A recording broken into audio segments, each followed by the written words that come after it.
We're joined by the captain of the St Kilda Football Club, Jack Steele, and the newly appointed vice-captain, Callum Wilkie. Firstly, Steele, 150th year for the club. Must be a massive honour to lead the boys once again. Yeah, it's a great honour to lead the boys out once again this year in what's such a big milestone for the club. I'm obviously quite honoured to have been voted in by the boys once again and retain the captaincy. But hopefully with the changes that we've had in Ross and our new system and the rest of the assistant coaches, we can do something special this year. And Wilkes, massive story from rookie list to vice-captain of the football club. How amazing has the journey been so far? Yeah, it's been pretty amazing. Really wrapped and honoured to be vice-captain behind Steely, just giving as much support as well as the other leaders amongst the group. Really wrapped. Can you tell us a bit about when you found out, what your emotions were, how you reacted? Ross just sprung it upon the group, really. We had no idea it was coming, to be fair. Just sort of, it's a peer-voted process. So, you have the full support of the playing group is a huge thing, that they trust you with the leadership going forward. So, wrapped. And Steele, you've been a bit of a fan favourite for a while. You're a bit worried that the man to your left will steal some of the limelight? He can have it. That's not a lie. I'm joking. But it's great to see Wilkes get rewarded for some of the work that he's done. And I suppose the consistency that he's had over the last 3 or 4 years, his leadership stuff has just been unbelievable. So he's really stepped up to the plate in that department, and so have Sinks and Sebi as well. They've been great. It's always great to get some fresh blood into the group. So we're pretty pumped. In terms of the dynamic between the captain and the vice captain, what's the go? Is it a good cop, bad cop kind of situation?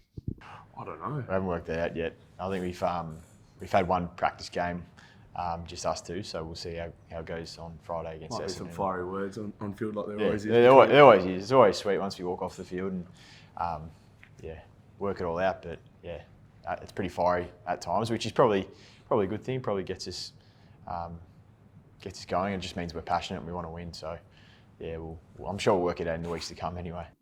And Wilkes, as Steele is saying, you're a pretty vocal leader, is a nice way to put it. Do you think that's going to continue as vice-captain? Yeah, definitely. I sort of look at it as not a whole lot changes, sort of just continue my support and be more vocal to get the best out of the group, and give more support to Steely and the rest of the leaders. So, just wrapped to try and make this group the best they can be.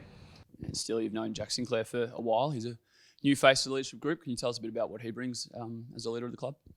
Yeah, he's just been really demanding. Obviously, his performance has been outstanding probably the past 2 seasons. So now that he's sort of consolidated himself in the side, his leadership has just picked up as well. So he just demands the most of his teammates around him, and he holds himself in at a high standard as well. So definitely leads by example. So great addition to the group. And Wilkes, it's a bit of a prerequisite to have a shaved head as a leader of the club. It looks like Sink's going to fit into the leadership group. It looks good on him. He's been trying to copy me, follow my footsteps a little bit. I can't imagine Sink's losing the mullet, especially how well he's played with it.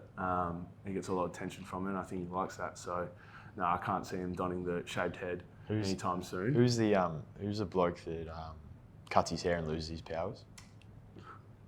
I'm with you. But his name is that would be him. Yeah, so that's what I'm telling him. Don't cut the hair because otherwise he'll definitely his formal turn. But got to keep him going. I can't imagine him look good with a shaved head as well. Coaching group expectations, Wilkes. Obviously, you've spoken to Ross and the new program since you guys got named. What are their expectations of you guys? Yeah, I guess everyone's sort of got the perception of what Ross is like.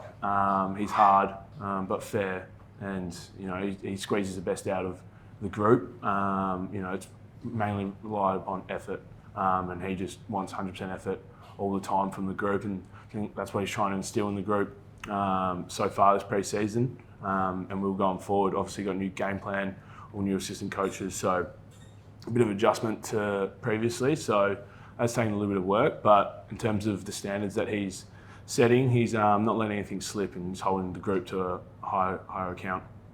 And just a word on each other, obviously voted in as leaders of the club. Steely first on Wilkes. Why does everyone love Wilkes? Because he's a passionate player. He's obviously a very consistent player, but he also knows when to have fun. Has a great relationship with our playing list, and that's very important. So I think he just sees everything really well. Wilkes on Steely? Yeah, I guess as a leader, in terms of football sense, he's just a person you sort of walk out up the race and know what you're going to get from him week in, week out. He's the sort of bloke that you walk out alongside him and you sort of, you lift that 10-20% because you're playing alongside him and the trust you have every week that he's going to get his job done and get the best out of everyone. And yeah, he squeezes the best out of everyone off the field in terms of Monday to Friday at training as well. So yeah, couldn't be more happy to be vice captain behind him. It's very nice words, boys. Steely, on the 150th year, obviously, there's been a lot of publicity and former greats coming back to the club and everything. Can you just tell us a bit about the significance for the club and how big of a year this is? It's obviously a huge milestone for the club and everyone involved, including past players and our current players, but most importantly our loyal fans over that period.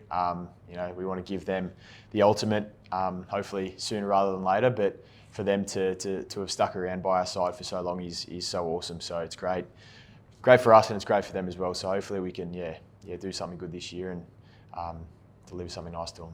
Congrats, boys, and good luck. Thank you.